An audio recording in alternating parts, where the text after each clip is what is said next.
Seguro que en algún momento te has cruzado con esta arma emblemática del período de la Segunda Gran Guerra, la célebre MP-40. Sin embargo, pocos conocen la historia llena de giros, tensiones tecnológicas y decisiones estratégicas que la rodean. Y mucho menos por qué despertaba tanta resistencia entre los soldados estadounidenses. Hoy vamos a profundizar en ese relato oculto. Pero para entender realmente cómo nació esta pieza legendaria, primero debemos retroceder varias décadas y observar el origen de las armas automáticas alemanas, porque sólo así se comprende por qué la MP-40 terminó siendo lo que fue. A comienzos del siglo XX, la mayoría de los ejércitos del mundo seguía confiando casi exclusivamente en rifles largos de cerrojo, modelos pensados para disparos a gran distancia. La precisión, la potencia y el alcance parecían los pilares innegociables del armamento moderno. Pero ese paradigma se vino abajo cuando, durante la Primera Guerra Mundial, apareció un nuevo concepto que cambiaría para siempre la forma de combatir: la ametralladora portátil de calibre reducido, precursora de lo que hoy conocemos como subfusil. Y su filosofía iba justo en dirección contraria. ¿Por qué surgió este cambio tan drástico? Porque el campo de batalla se transformó de manera radical. Las ametralladoras refrigeradas por agua y la artillería de disparo rápido volvieron inútil la guerra de movimientos. Las cargas de infantería y caballería quedaron obsoletas. Lo que nació fue un escenario estancado. Líneas interminables de trincheras, una situación nunca antes vista, donde cualquier intento de avance se convertía en un sacrificio enorme. Por primera vez en la historia, ninguna de las potencias podía sorprender a la otra. Los primeros aviones comenzaron a entregar información aérea en tiempo casi real, y eso permitía anticipar cualquier intento de maniobra. Así, las trincheras se extendieron como un laberinto interminable, enfrentándose unas contra otras sin que nadie encontrara la manera de romper el equilibrio. Mientras ambos bandos intercambiaban proyectiles y soportaban asaltos que terminaban en pérdidas espantosas, los altos mandos se dieron cuenta de que las ofensivas masivas no solo eran inútiles, sino suicidas. Entonces nació una nueva estrategia: unidades pequeñas, ágiles, que de noche se arrastraban por tierra abierta y trataban de infiltrarse en las líneas enemigas, aprovechando cualquier sombra, cualquier ruido, cualquier error del oponente. Pero aquí surgió un problema enorme. Los rifles de más de 1 metro de largo, diseñados para acertar objetivos a cientos de metros, no tenían ninguna utilidad dentro de un pasillo de barro donde un enemigo podía saltar a un palmo del rostro. Las grandes ametralladoras fijas tampoco servían, porque eran demasiado pesadas para maniobrar en espacios estrechos. Y las pistolas, aunque prácticas, cargaban muy poca munición para un combate tan feroz. Cada nación intentó resolver ese dilema como pudo. Los estadounidenses confiaron en su potente escopeta de trinchera, pero en Alemania surgió algo totalmente nuevo: armas compactas, automáticas y fáciles de manejar en espacios reducidos. Así nacieron los primeros subfusiles destinados a equipar a sus unidades de asalto de élite. Ese término, subfusil, surgió para distinguir estas armas de las ametralladoras pesadas, y quienes lo popularizaron fueron las campañas publicitarias del famoso Thompson estadounidense, buscando un nombre que sonara moderno e innovador. Pero volvamos a Alemania. Los ingenieros germanos primero intentaron convertir pistolas comunes en armas automáticas, pero el retroceso era tan violento que resultaban difíciles de controlar. Fue entonces cuando la empresa de Theodor Bergmann, junto al diseñador Hugo Schmeisser, presentó algo completamente distinto: la primera arma automática portátil realmente funcional para combate cercano. La llamaron Maschinenpistole 18 o MP-18. Aparecida en 1918 y diseñada como limpiadora de trincheras, utilizaba un cargador tambor de 32 cartuchos y disparaba munición de 9 milímetros a una cadencia que rondaba entre 350 y 500 disparos por minuto. Para la época era una herramienta revolucionaria. Su debut ocurrió durante la ofensiva de primavera de 1918, donde los grupos de asalto alemanes lograron romper temporalmente la monotonía de la guerra estática. Su forma de atacar, avanzando mientras disparaban ráfagas cortas, lo que luego se llamó fuego caminante, sorprendió profundamente a los soldados aliados. Aunque aquella ofensiva no cambió el curso de la guerra y la producción de MP-18 no llegó ni a las 30. A 0 unidades, su impacto fue tan grande que muchas naciones despertaron a la idea de lo que una arma compacta de calibre de pistola podía lograr en combates cerrados. A partir de entonces, casi cada subfusil diseñado hasta el final de la Segunda Guerra Mundial adoptaría algún concepto introducido por Schmeisser. Los italianos desarrollaron el extraño billar Perosa, que básicamente eran dos armas unidas en un solo cuerpo. Los estadounidenses perfeccionaron su famoso Thompson en calibre 45, dándole más robustez y fiabilidad.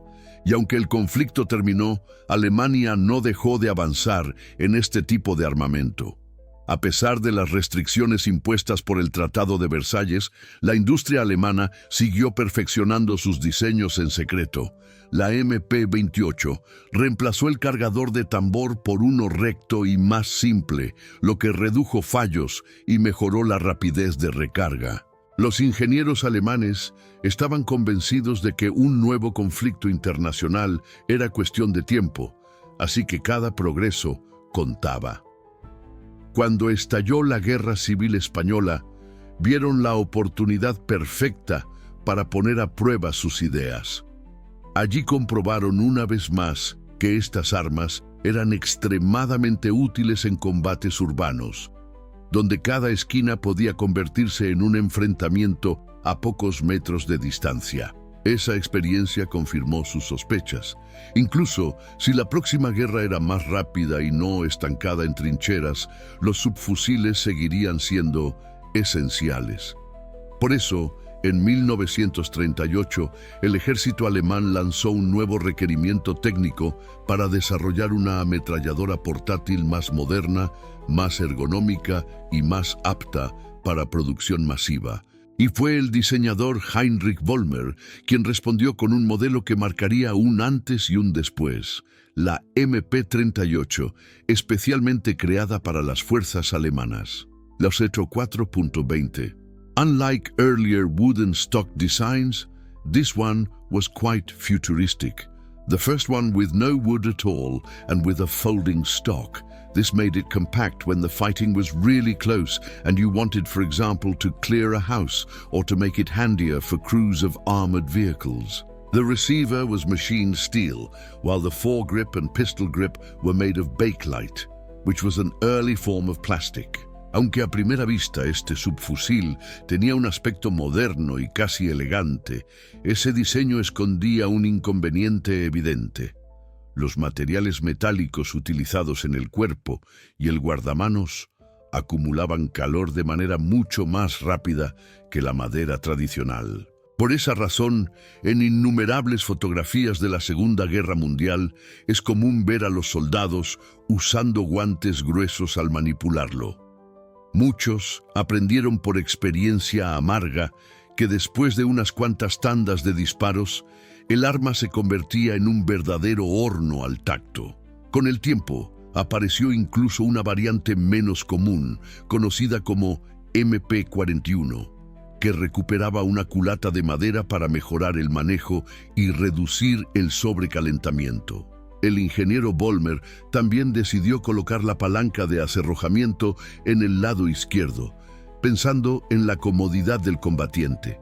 Así podía mantener la mano dominante cerca del disparador mientras resolvía un atasco o insertaba un nuevo cargador. El mecanismo interno seguía un sistema de retroceso simple, operando a cerrojo abierto, y utilizaba el ampliamente difundido cartucho alemán de 9 milímetros Parabellum. Su ritmo de disparo rondaba los 500 tiros por minuto, una cifra suficientemente controlable para combate cercano. En esencia, la idea era tomar el concepto comprobado del MP-18 y actualizarlo para un conflicto moderno, incorporando ergonomía y una producción más adaptada a la nueva guerra que se avecinaba. El ejército alemán aprobó el modelo casi de inmediato. Sin embargo, cuando comenzó el conflicto en Europa, muy pocas unidades estaban disponibles. Durante la invasión de Polonia, apenas unas 8.000 MP-38 habían sido distribuidas en todo el ejército, un número insignificante para una fuerza que avanzaba tan rápido. Pero las pocas que entraron en combate demostraron ser valiosas dentro de la táctica de guerra relámpago, donde la velocidad, la movilidad y el fuego concentrado eran clave. Ese éxito inicial llevó a los planificadores alemanes a exigir una versión más apta para fabricar en masa sin perder eficacia. El resultado fue la mítica MP-40. El arma conservaba la esencia del diseño anterior, pero cada componente fue adaptado para reducir costos y acelerar el proceso de producción. Las piezas mecanizadas, costosas y lentas de fabricar fueron reemplazadas por secciones estampadas y soldaduras por puntos. Este cambio permitió multiplicar la velocidad de producción, aunque también trajo consecuencias. Las primeras series presentaban fallas, especialmente atascos recurrentes, consecuencia de una aceleración demasiado brusca en las líneas de montaje. No obstante, con el paso de los meses se ajustaron tolerancias y se resolvieron la mayoría de esos problemas. Uno de los defectos más peligrosos del MP-38 también fue corregido en la MP-40. El modelo previo carecía de un seguro adecuado y podía dispararse accidentalmente si sufría un golpe fuerte o caía al suelo, lo cual representaba un riesgo serio en un entorno tan tenso como el campo de batalla. La MP-40 añadió un sistema de doble ranura que permitía asegurar el cerrojo tanto en posición abierta como cerrada, eliminando casi por completo la posibilidad de un disparo involuntario. En términos mecánicos, ambas armas eran prácticamente hermanas. Conservaban los mismos cargadores rectos de doble columna y 32 cartuchos. Curiosamente, aunque Hugo Schmeisser no participó directamente en el desarrollo de la MP-38 o la MP-40, su nombre quedó asociado al arma porque aparecía grabado en las patentes del diseño del cargador.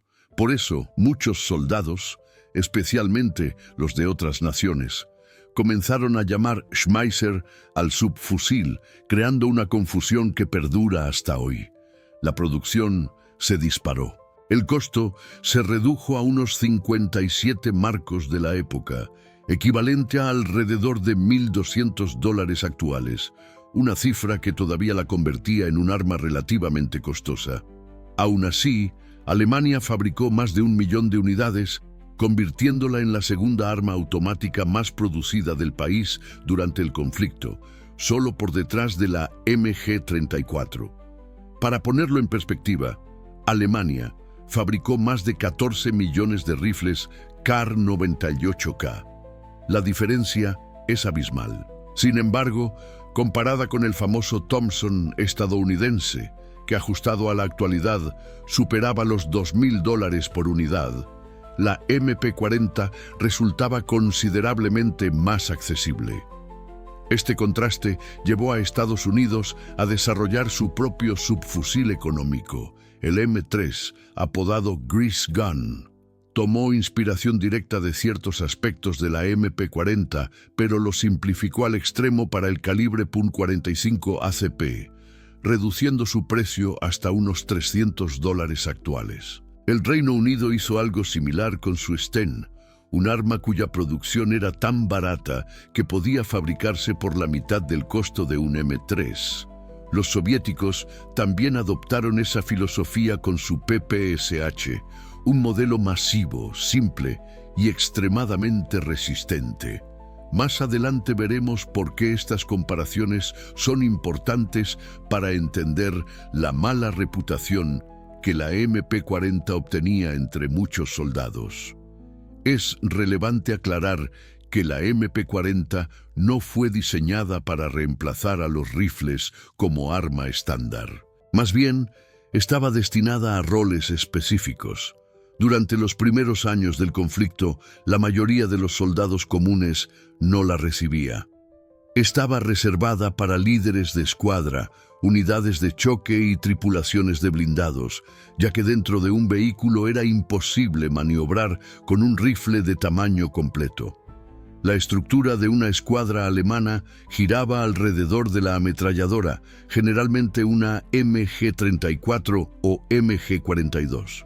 Ese equipo de 3 hombres, tirador, asistente y portador de munición, era la fuente principal de fuego del grupo. El resto, 6 fusileros armados con Kar-98K, protegían la posición. Solo el líder de la escuadra portaba la MP-40, acompañado de un arma corta y varias bolsas especiales para transportar cargadores y herramientas de recarga. Los paracaidistas fueron de los primeros en adoptarla. Las divisiones de blindados también la empleaban por razones prácticas.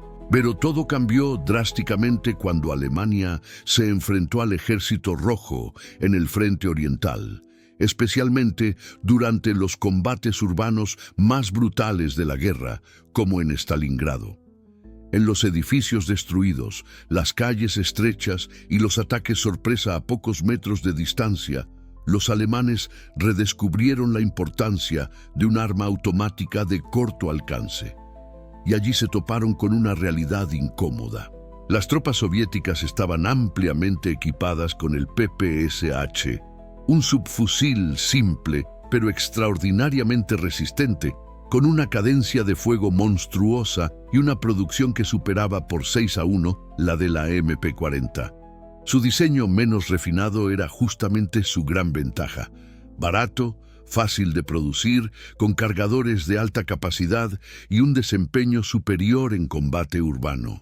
La comparación dejó a muchos soldados alemanes descontentos con su MP-40, y así nació buena parte de la mala fama que arrastraría más adelante. En batallas urbanas tan caóticas, donde cada esquina podía esconder un adversario y los combates se resolvían a pocos metros, los subfusiles se convirtieron en las herramientas más adecuadas. La situación llegó a tal punto que, cuando los alemanes ya no conseguían suficientes MP-40 para equipar a sus tropas, comenzaron primero a emplear PPSH soviéticos capturados. Y no solo eso, fueron aún más lejos y adaptaron miles de estas armas para funcionar con munición alemana de 9 mm, utilizando un inserto especial que permitía acoplar los cargadores de la MP-40. Se estima que unas 10.000 unidades fueron modificadas de esta manera, un número enorme considerando las dificultades logísticas del frente oriental. Lo más curioso es que muchos PPSH capturados ni siquiera necesitaban ser convertidos para resultar útiles a los alemanes. El arma soviética podía disparar sin problema munición alemana del tipo 7,63 Mauser, que era muy similar en dimensiones y presión al cartucho para el que había sido diseñada originalmente. Esto permitía emplearlas inmediatamente sin intervención mecánica, lo cual fue una verdadera ventaja en momentos de escasez. De hecho, el PPSH terminó convirtiéndose en el segundo subfusil más común dentro de las fuerzas alemanas, usado irónicamente en combate contra el mismo país que lo fabricaba. Pasemos ahora a compararlos.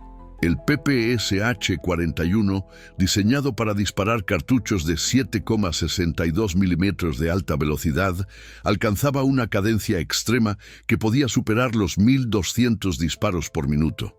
Aunque el proyectil era más pequeño, viajaba a mayor velocidad y ofrecía una penetración y alcance efectivo superiores al más lento, pero más contundente 9 milímetros usado por la MP-40. Sin embargo, la ventaja decisiva del PPSH no estaba solo en su potencia, sino en su brutal ritmo de fuego y en la increíble capacidad de seguir funcionando incluso en condiciones de frío extremo, barro o nieve, gracias a su sencillez mecánica.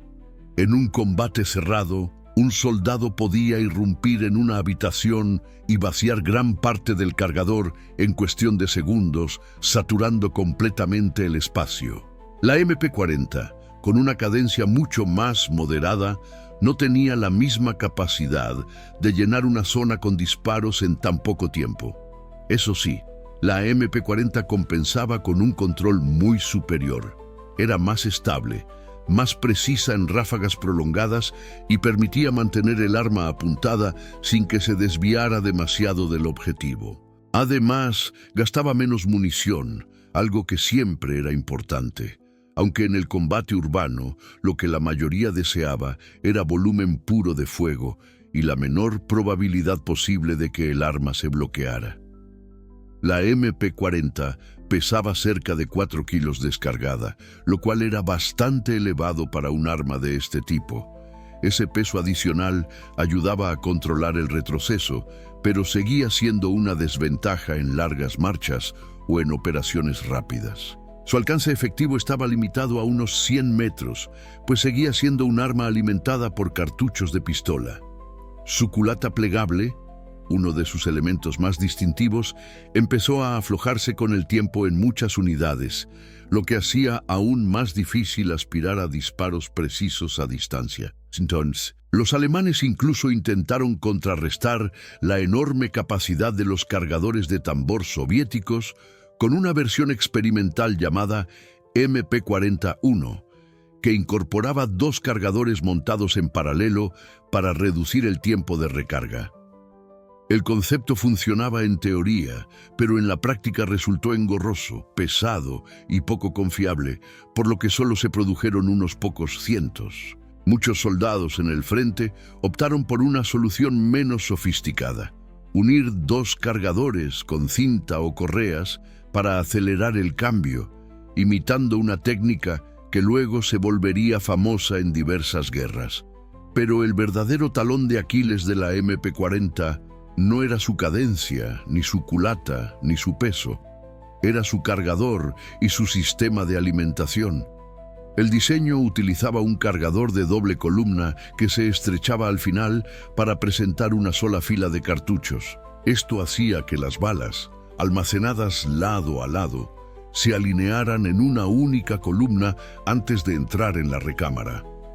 A diferencia del Thompson estadounidense, cuyo sistema de alimentación doble permitía introducir los cartuchos desde ambos lados de manera más suave y confiable, el diseño heredado de la MP-18 resultaba más susceptible a fallos, especialmente en ambientes sucios. El barro, el polvo o una ligera deformación del metal del cargador podían causar interrupciones. Los soldados veteranos aprendieron rápidamente que debían mantener sus cargadores aceitados y muy limpios si querían evitar problemas en plena batalla. Los menos experimentados cometían un error habitual. Sostenían el arma por el cargador en lugar del pequeño guardamanos delantero, lo que podía doblarlo ligeramente y provocar atascos. Incluso el manual oficial advertía explícitamente que estaba prohibido sujetar el arma desde el cargador. Otro truco habitual consistía en no cargar los 32 cartuchos completos. Muchos soldados preferían insertar solo 28 o 30 para no comprimir el resorte al máximo, reduciendo así la posibilidad de fallos de alimentación. Y para facilitar las recargas, cada MP-40 se entregaba con una herramienta especial que ayudaba a introducir los cartuchos sin dañar los dedos del tirador después de llenar múltiples cargadores. Si bien la mecánica interna del arma era muy confiable, incluso en entornos extremos como el desierto africano o los inviernos del frente oriental, los problemas asociados a los cargadores persistieron durante toda la guerra. Por otro lado, los soldados aliados rara vez usaban MP-40 capturadas y en algunas unidades se prohibió expresamente hacerlo. El motivo era simple. El sonido característico de la MP-40 al disparar era inconfundible y escucharla en medio del combate podía generar confusión fatal. Hay registros de incidentes dramáticos, como el ocurrido durante el asalto de los Rangers estadounidenses en Pont du Hoc el día D. Varios soldados recogieron MP-40 de combatientes alemanes caídos y las emplearon en el avance. Más tarde, se documentó que algunos Rangers perdieron la vida por fuego amigo, hallados con armas alemanas en las manos, víctimas de la confusión acústica en la batalla.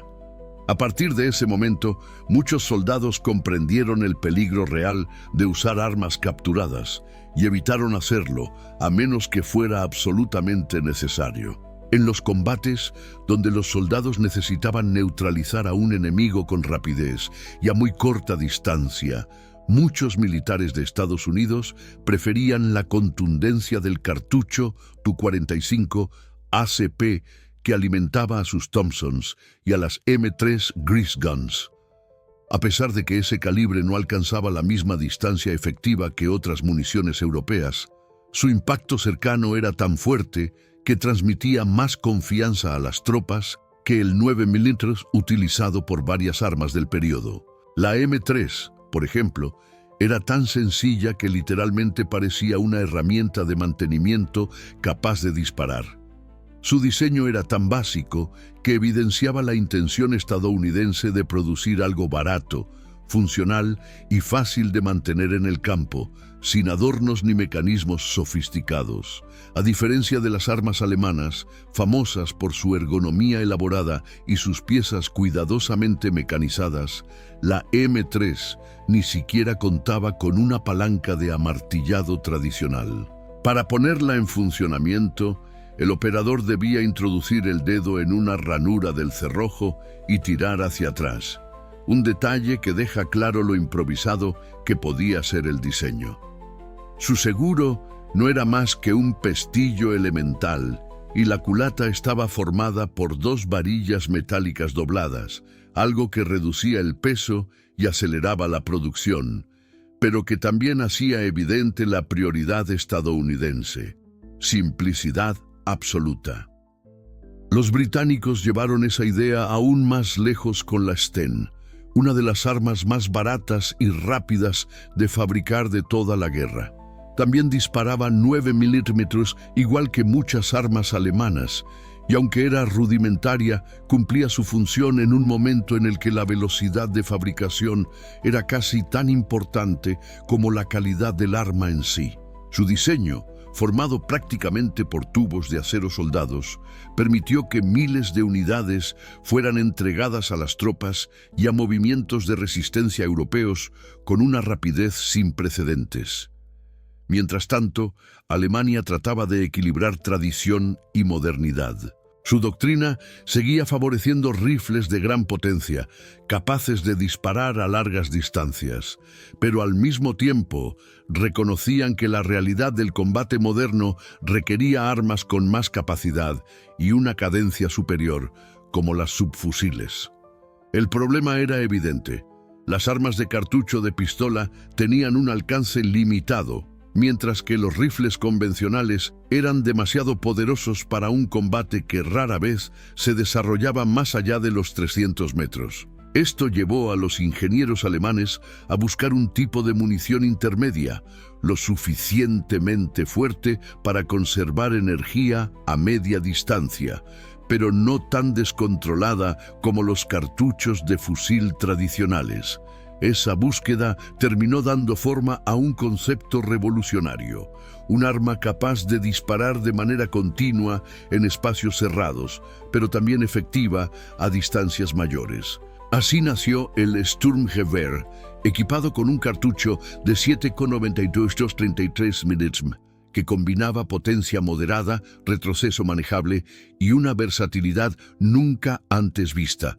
Su cargador de 30 proyectiles ofrecía una capacidad notablemente superior a la de los rifles estándar, y su modo automático permitía a los soldados defenderse en pasillos, edificios o bosques densos donde la velocidad era esencial. El STG-44 se convirtió en la primera arma que realmente materializó la idea de un rifle de asalto. Podía cubrir distancias que ningún subfusil alcanzaba y, al mismo tiempo, mantener una capacidad de fuego más práctica que la de un fusil de cerrojo tradicional. En 1944, su aparición fue tan significativa que desplazó al MP-40 como arma prioritaria dentro de la doctrina alemana, no solo por su rendimiento superior, sino porque representaba el rumbo que debía seguir el armamento moderno. Aunque la guerra concluyó antes de que Alemania pudiera perfeccionar por completo esta nueva categoría de armas, lograron fabricar más de 400.000 unidades, suficientes para demostrar al mundo que habían creado algo adelantado a su tiempo. Y si observas con atención su silueta, resulta imposible ignorar que su diseño anticipaba elementos que más tarde aparecerían en el AK-47. El arma que terminaría convirtiéndose en la plataforma de fusil de asalto más producida de toda la historia. Su legado está presente en cada país donde las armas intermedias se convirtieron en la columna vertebral de la infantería moderna.